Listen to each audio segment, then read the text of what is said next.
Olá, boa tarde. A TV Tribuna continua a série de entrevistas com os candidatos ao governo do Espírito Santo. Hoje recebemos a candidata Rose de Freitas do Podemos. Lembramos que a ordem de participação foi definida em sorteio com a participação dos assessores dos candidatos. Todos terão a oportunidade de expor ideias, falar sobre os projetos que desenvolveram e que pretendem colocar em prática, caso seja eleito. Serão 20 minutos de conversa para você conhecer melhor quem está pedindo o seu voto. Então, boa tarde, senadora, candidata Rose de Freitas. Boa tarde a todos. Candidata, a gente acabou de mostrar no telejornal, no Tribuna Notícias, uma série de arrombamentos. E arrombamentos em série também. A polícia sempre reclama que ela faz o trabalho de enxugar gelo, prender o bandido, depois esse bandido é solto. O que a senhora tem a dizer sobre isso? Primeiro dizer que segurança pública passou a ser, no país inteiro, uma prioridade. Quando nós deveríamos estar voltando todos os nossos esforços e orçamento para tratar da educação, da saúde, que são deficitários também, nós hoje temos que fazer, e eu fui relatora do Sistema Único, Unificado de Saúde, de Segurança Pública, nós tivemos que destinar 1 bilhão e 200 milhões de reais do orçamento, ao invés de ir para as áreas que nós abordamos há pouco, para a segurança pública. Lá atrás, não se prestou atenção no que estava acontecendo com a sociedade. Desde a falta de infraestrutura social, porque se você não cuida das famílias, não cuida dos jovens, o crime organizado alcança rapidamente esses jovens.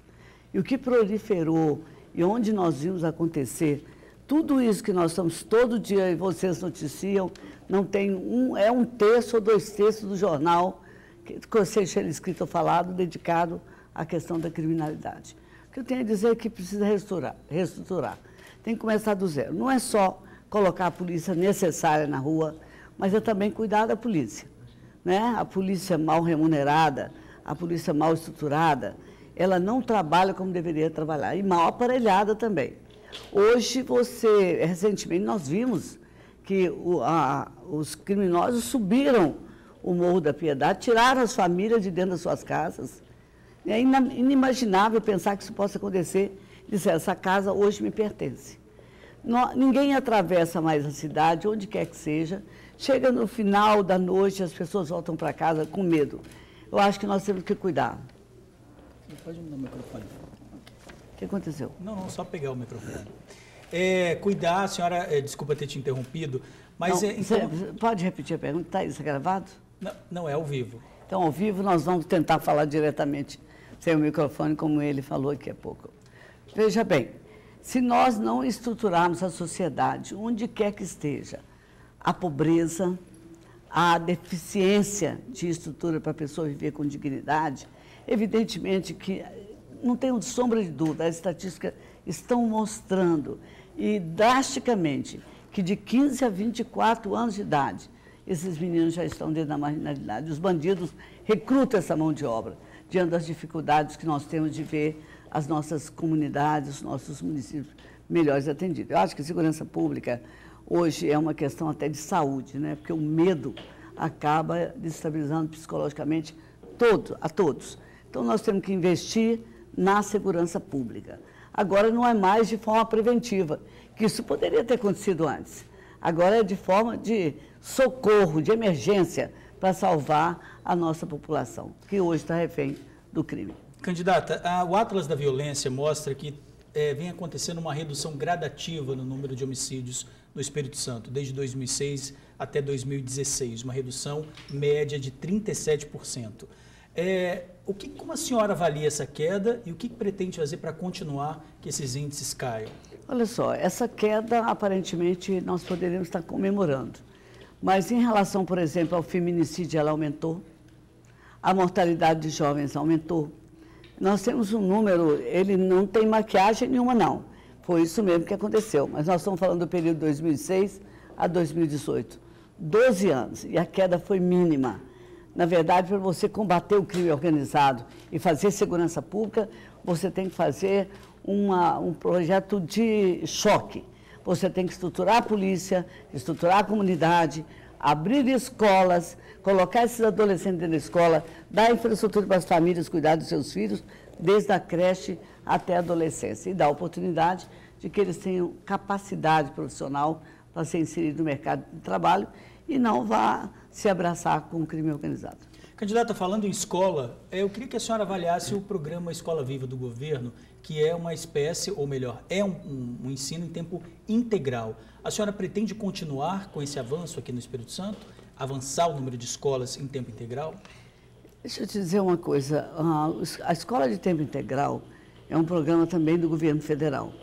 E há tempos que nós tentamos implantar, a Escola Viva é um modelo muito bom, mas não chega ao alcance de todos. Não tem orçamento suficiente para fazer isso. Portanto, nós temos que fazer aquilo que eu procurei fazer durante todos os meus mandatos e todo o tempo. É buscar os recursos do governo federal para trazer a escola pública em todos os lugares que se faz necessário e trazer a escola de tempo integral para o maior número de municípios possíveis. O modelo da Escola Viva é muito bom, mas tenho certeza que ela não vai poder multiplicar como nós gostaríamos. Eu pretendo continuar com a parceria com o governo federal. Nós trouxemos 134 escolas novas para o Estado, nós ampliamos a rede do IFES, né? Nós tínhamos poucos institutos federais de educação superior, agora nós teremos agora em Pedro Canário, pelo modelo, inclusive, do governo federal. Eu gosto muito de quebrar esses parâmetros, porque pelo governo federal nós só teríamos um IFES em comunidade, distrito, que tivesse acima município, distrito, localidades, micro-regiões, que tivesse acima de 100 mil habitantes. Nós conseguimos levar até para Santa Maria de Jetibá, onde somando Santa Maria, Domingos Martins, Santa Leopoldina, não tínhamos esse número. Então, você multiplicar escolas é muito importante. Não tem por que a pessoa, ao ter uma escola viva, fechar a escola pública. Nós temos que criar essa metodologia de trabalhar em conjunto. Ter a escola viva, até que se possa ter mais, mas trazendo as escolas de tempo integral do governo federal e também construir as escolas públicas para atender a comunidade. Ok, candidato, nós temos um quadro na entrevista que é o que meu candidato pensa sobre, o que minha candidata pensa sobre o caso. Roda a vinheta aí, por favor.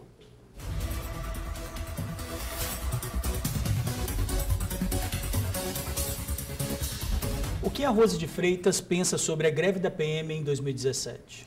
Olha só, é o mesmo que eu penso sobre a greve dos caminhoneiros, a paralisação.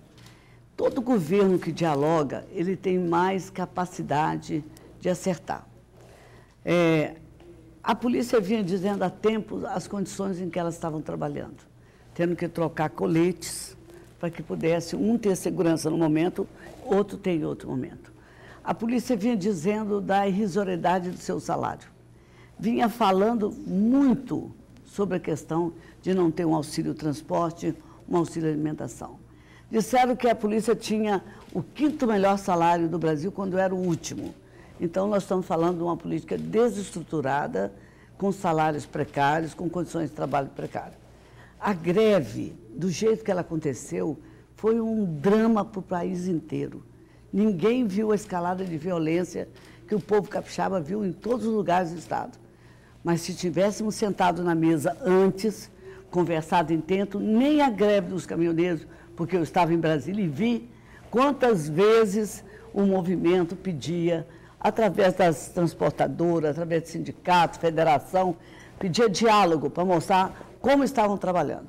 Também fizeram lá atrás, abriram um crédito generalizado para comprar caminhão. Todo mundo que estava desempregado dentro da crise foi comprar caminhão e foi para o Estado trabalhar. O que aconteceu em determinado momento? Estavam trocando o almoço para comprar a janta. Não tinham condições de trabalhar. O combustível começou a aumentar de mês em mês, depois cotidianamente. Tudo gera caos quando não tem diálogo e planejamento. Então, eu acho que a greve ela foi um infortúnio para todos nós. Milhares de famílias perderam seus filhos, os bandidos tomaram conta das ruas e me lembro até que o Jaime Santos Neves ligou pedindo socorro para que entrasse um daqueles que estava na rua, eivado de balas dentro do hospital para ser operado, e o outro que estava do lado de fora, igualmente jovem, armado até os dentes, impedia que o médico atendesse. Então, isso não é admissível em comunidade nenhuma. porque eu acho que a greve foi uma fatalidade e acho que a gente tem que aprender a sentar na mesa, dialogar para superar os gargalos e os conflitos que a sociedade vive e que acaba sofrendo as consequências por falta de ato de governo oportuno. Mas a senhora teria essa mesma decisão de manter até o fim, como foi feito no governo? Manter, não dar o aumento aos policiais. Não é impossível, eles não podiam trabalhar. É impossível ter aquele salário. Não é possível pensar na polícia com o salário que ele tem. É o pior salário do Brasil.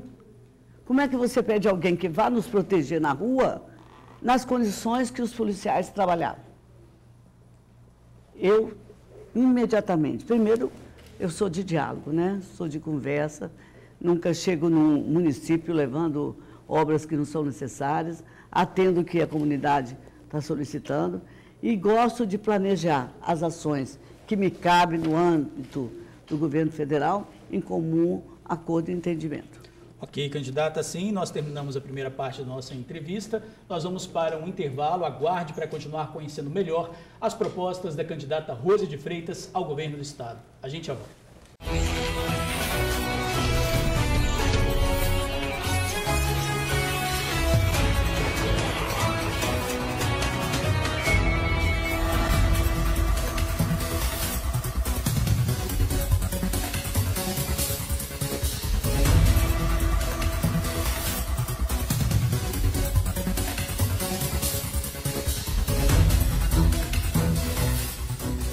Estamos de volta com a candidata ao governo do Espírito Santo, Rose de Freitas. Candidata, vamos falar sobre a questão da saúde. Hoje, um dos maiores problemas é a falta de vagas nos hospitais da Grande Vitória, de leitos. Muitas famílias, quando a gente faz reportagem sobre isso, eles falam que quando consegue a vaga, a central de regulação manda para o interior e eles não têm condições de ficar lá. Como a senhora resolveria isso? Primeiro, eu queria falar que a saúde, ela é precária. Ela talvez seja a maior demanda da sociedade, porque é difícil você imaginar uma parturiente precisando de um leito hospitalar. O Espírito Santo não tem uma maternidade. Nós temos leito materno-infantil. E a maternidade que vai ter no Espírito Santo é um recurso que nós aprovamos para a Santa Casa, que vai construir onde é a Promatre. Imagina que você tenha uma central de regulação em que alguém do norte do estado precisa urgentemente, na maioria das vezes bebês ou idosos, precisa urgentemente ser atendido e nesse momento alguém diz assim, entra na central de regulação. Você entra, fica esperando. Aí diz assim, você vai para o Hospital Santa Rita. Isso aconteceu recentemente. Daqui a pouco, na Santa Rita, a pessoa vai parar lá em Guarapari, porque alguém desviou ou outra ordem veio, não teve um encaminhamento adequado. Eu aceitei não ter participação de qualquer presidência de comissão para dedicar única e exclusivamente a equipar os hospitais. Porque se você equipa o hospital, alguém que precisa de uma tomografia lá no norte não tem que vir fazer esse exame de Vitória. Nós estamos agora aprovando também máquinas de hemodiálise para o norte do estado de Espírito Santo. Imagina que as pessoas saem do norte, vêm até Vitória para fazer hemodiálise 3 vezes na semana. Aonde está o respeito disso, eu não sei. Então, a saúde precisa ser melhor equipada, melhor planejada, numa única central de regulação. Não pode estar atendendo as pessoas do estado inteiro e muito menos o paciente que é monitorado para ir para essa central ficar no meio do caminho sem saber onde vai ser atendido. Então, o planejamento da saúde como um todo precisa ser revisto e os hospitais mais equipados, com mais capacidade de atendimento, inclusive na pediatria. Como eu trouxe recursos para o Hospital Infantil, para o Hospital das Clínicas, para o Hospital Santa Rita, para o Hospital Evangélico, para a Santa Casa, quer seja daqui da capital ou até de Iguaçuí, Cachoeiro, eu brigo, não é para dizer que a saúde está ruim, eu brigo para melhorar, trazendo de volta os impostos que o povo capixaba paga ao governo federal em forma de benefícios com equipamentos para melhorar o atendimento. Candidata, no seu programa de governo, a senhora disse que o IBGE mostrou que há mais de 880 mil pessoas vivendo na pobreza aqui no Espírito Santo. O que a senhora pretende fazer para mudar essa realidade ou pelo menos começar a mudar? Para começar a mudar, aliás, bem realisticamente você colocou, não se muda uma realidade dessa da noite para o dia. Só na Serra tem 50 mil pessoas vivendo na linha da miséria. Isso é inadmissível você pensar que o Estado não tenha mecanismo para socorrer essas famílias. Primeiro, ajudá-las a morar dignamente. Os projetos habitacionais há muito tempo não existem. Segundo, capacitar as pessoas para superar a sua limitação imposta pela sua pobreza. E isso vai desde o jovem, à mulher, ao homem, aproveitar essa mão de obra, colocando no mercado da maneira que ela se faz necessária. A pessoa diz, olha, o que eu sei fazer é isso, mas eu posso ser marceneiro. E onde está esse curso, onde está essa mão, onde está o governo que não olha para as pessoas, não cuida delas? Não tem como tirar ninguém da miséria se você não organizar. Primeiro, o atendimento social, para que você possa atender, porque é absolutamente impossível você pensar essa criança que acabou indo para Guarapari, que eu citava anteriormente, na hora de sair do hospital, a mãe disse, eu não tenho como alimentar meu filho. Então, se o Estado não entende isso, não entende essa linguagem, e não estende sua mão para socorrer, ela não consegue fazer nenhum projeto posterior, a não ser tirar a fotografia da pobreza, colocar as estatísticas que você está citando. O Estado tem que ser atuante, tem que ser, não é por conforto, é por obrigação. A senhora, como senadora, se posicionou a favor da reforma trabalhista. Passado esse tempo, como a senhora pensa a reforma hoje e como a senhora faria como governadora para aumentar o número de empregos no Espírito Santo? Eu já fiz isso sem ser governadora, né? O aeroporto que está aí gerou 3 mil empregos diretos e 3 mil indiretos. O porto que hoje nós conseguimos fazer a derrocagem já tem mais de 800 novos empregos. O Porto Central, que nós estamos agora aprovando, lá para a região do Sul, e conseguimos, depois de 7 anos, tirar os gargalos que impediam esse investimento do Estado, vai gerar mais de 4 mil empregos. A PPI, que está indo para a Barra do Riacho, que vai ser um grande projeto para aquela região, vai gerar em torno de 3.300 empregos. Sobre a reforma trabalhista, eu já faço isso todo dia, todo dia.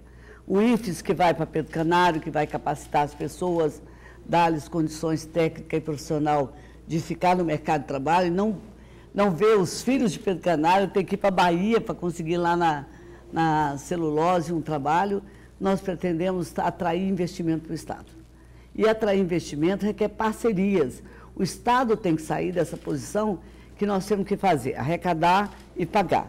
Nós precisamos arrecadar, pagar, melhorar a infraestrutura da cidade, melhorar o turismo, melhorar a cultura, melhorar as estradas, melhorar as escolas, melhorar a saúde, porque hoje nenhuma empresa quer ser alocada em uma região onde os seus trabalhadores passam 4 horas numa fila de ônibus. 2 horas para vir, 2 horas para voltar. Esse é um trabalhador cansado. Então, nós temos que promover um sistema e um planejamento mais inteligente que vai na escala de problemas resolvendo um a um. Eu pretendo dizer o seguinte, a reforma trabalhista tem partes dela que eu votei contra, principalmente no que diz a respeito das mulheres, as condições de trabalho das mulheres, na questão da insalubridade, na questão de horários, de atendimento. Eu pretendo dizer que algumas mudanças foram necessárias, outras não, né? Eu jamais tiraria, eu fui constituinte, o direito de um trabalhador para privilegiar hoje o governo que precisa ajustar as suas contas, mas que é, sem sombra de dúvida, a soma de todas as gestões que não cuidaram adequadamente no Brasil. Muito cargo político, muita nomeação política e que geraram não só os desvios, a corrupção, a falta de ética no trato público e trouxeram muitos prejuízos ao povo brasileiro. Você imaginar que o ministro da Previdência Social tem que ser alguém que perdeu a eleição, que vai para lá sem entender e sem ter capacidade e gera políticas dessa natureza. Olha, vamos acabar com a Previdência Social, porque o Brasil tem prejuízo? Não. Quem trabalhou tem direito à sua aposentadoria. Jamais vou votar contra um aposentado, um trabalhador, não tem condições. Você fala da reforma trabalhista, mas você não identifica, e eu peço que quem me ouve entre no site para ver quais foram os votos dados, porque de uma maneira genérica eu não tenho tempo aqui para te dizer que eu fui a favor ou contra. Candidata, eu vou pedir para a senhora responder em mais ou menos 1 minuto e meio. A senhora falou sobre ajuste fiscal e no seu programa a senhora diz que a médio e curto prazo vai empregar maiores esforços para a redução da sonegação fiscal aqui no Estado. Como vai ser feito isso? Isso é um problema sério, né? Quando a gente fala que nós precisamos melhorar as políticas públicas e você, numa hipocrisia muito grande, não olha quem sonega o Estado. Quem sonega nem no município, quem sonega no Estado. Se você hoje fosse fazer um trabalho de conscientização, de responsabilidade, você teria que chamar aqueles que não pagam, né? Negociar para que paguem.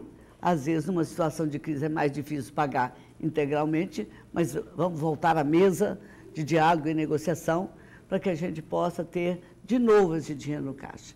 Nós vimos uma matéria hoje que dizia que aqueles que estavam, que foram taxados pelo STF e pelo governo nas multas devido à paralisação, disseram, se eu pagar eu vou quebrar. Mas a multa está certa? Está. Mas cobrar de uma vez está certo? Não está. As pessoas não poderão pagar e vão gerar desemprego. Então, aqui tem uma inadimplência significativa. Nós vamos sentar junto, ouvir as dificuldades e encontrar uma saída planejada. Ok, candidato. Então, nós temos aí 50 segundos para as considerações finais. Eu peço, por favor, senhora. Olha, eu queria dizer ao povo capixaba que eu não acordei um belo dia e falei, quero ser candidata a governo. Não. É ao contrário, eu fui demandada, fui impulsionada, fui estimulada, fui cobrada dessa posição por ter sido a parlamentar que mais recursos trouxe para o seu Estado, do Brasil inteiro, quem mais recursos trouxe para o seu Estado. E se eu posso fazer isso, eu carreguei a pasta de todos os governadores, todos, ajudei a todos indistintamente, todos deram a sua contribuição, só que agora eu quero construir um novo caminho para o Espírito Santo. Em vez de carregar a pasta de mais um candidato, eu gostaria de ser eu mesma, que vai lá fora apresentar o Estado do Espírito Santo e trazer os recursos para a gente melhorar o Estado nas áreas prioritárias. Saúde, educação, segurança pública, mas tem muitas outras áreas. Eu sou uma deputada, fui deputada e senadora municipalista e vou ser uma governadora que vai distribuir os investimentos necessários para melhorar as cidades do meu estado. Ok, candidata Rose de Freitas, muito obrigado pela sua participação. Desculpa pelo erro do microfone. Não, eu que peço desculpa à senhora, desculpa. E a gente encerra aqui a entrevista com a candidata ao governo do Espírito Santo, Rose de Freitas, do Podemos. Amanhã, 12h30, logo após o TN1, vamos receber a candidata ao governo do Espírito Santo, Jaqueline Rocha, do PT. É a Rede Tribuna contribuindo para o processo democrático, não deixe de ver. E agora você fica com Débora Moraes e o Ronda Geral. Até amanhã.